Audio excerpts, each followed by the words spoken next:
I'm sure you've already heard all of the negative stuff about the NVIDIA GTX 1630, and if you haven't, then definitely keep watching. But today, I'm going to explain why I didn't just pay the MSRP of $169, but I paid over $250 for my card, and I'm glad that I did.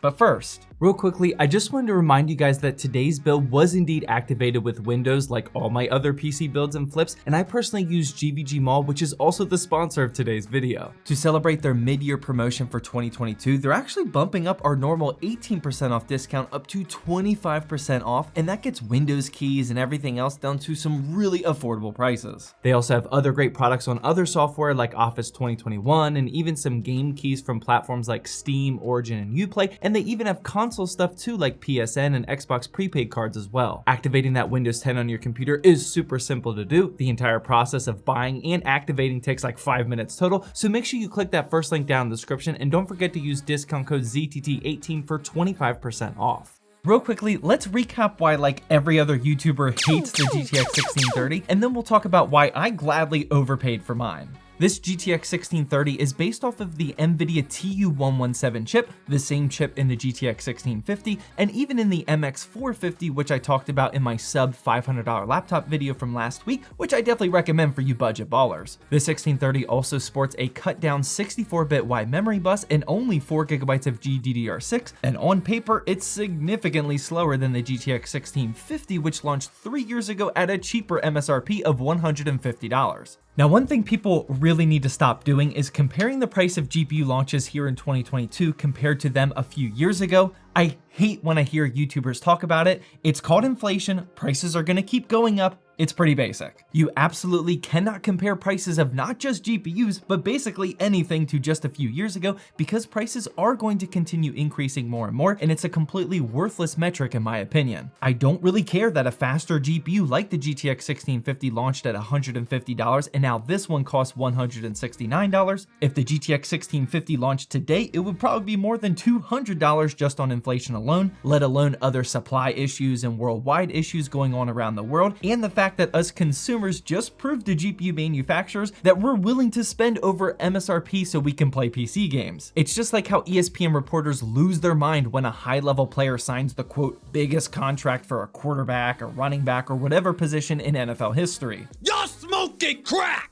Of course they did. With inflation rising and the salary cap rising, bigger and bigger deals are gonna happen. It's very basic. But aside from that little rant, the other things people hate about this graphics card are in fact very legit. Its performance is actually worse than a 1050 Ti from 2016, and definitely the previous sucky launch of AMD's RX 6400, and with the price of used GTX 1650 Supers being less than $150, which performs much better than the 1630, no one can possibly recommend this graphics card to anyone in any situation. I was kind of hanging on for dear life thinking that because it's a 75-watt card, you wouldn't require external power, meaning it could be decent for budget OEM upgrades, but most, if not all of them, require the external 6-pin connector, so that went out the window as well. What also went out the window was the MSRP. Despite the MSRP not even being attractive at all at $169, the only 1630 that was available on launch day was on EVGA's website, and it cost $200 with $18 shipping. That's $218, aka a 29% increase.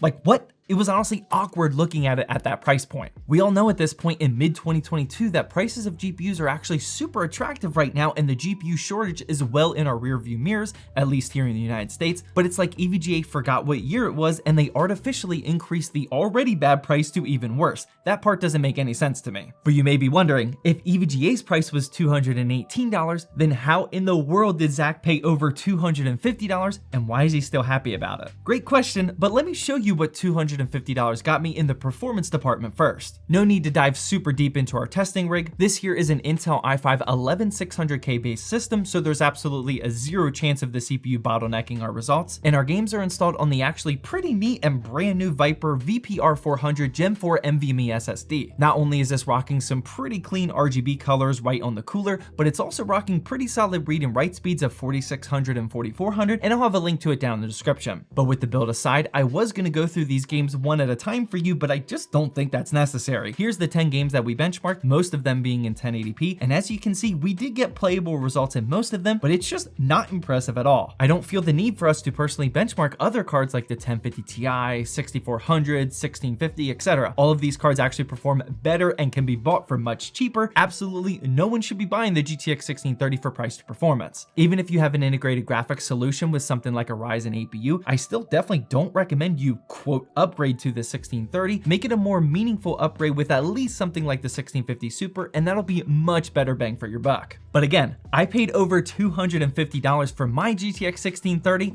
and the reason why I did it was because of you guys.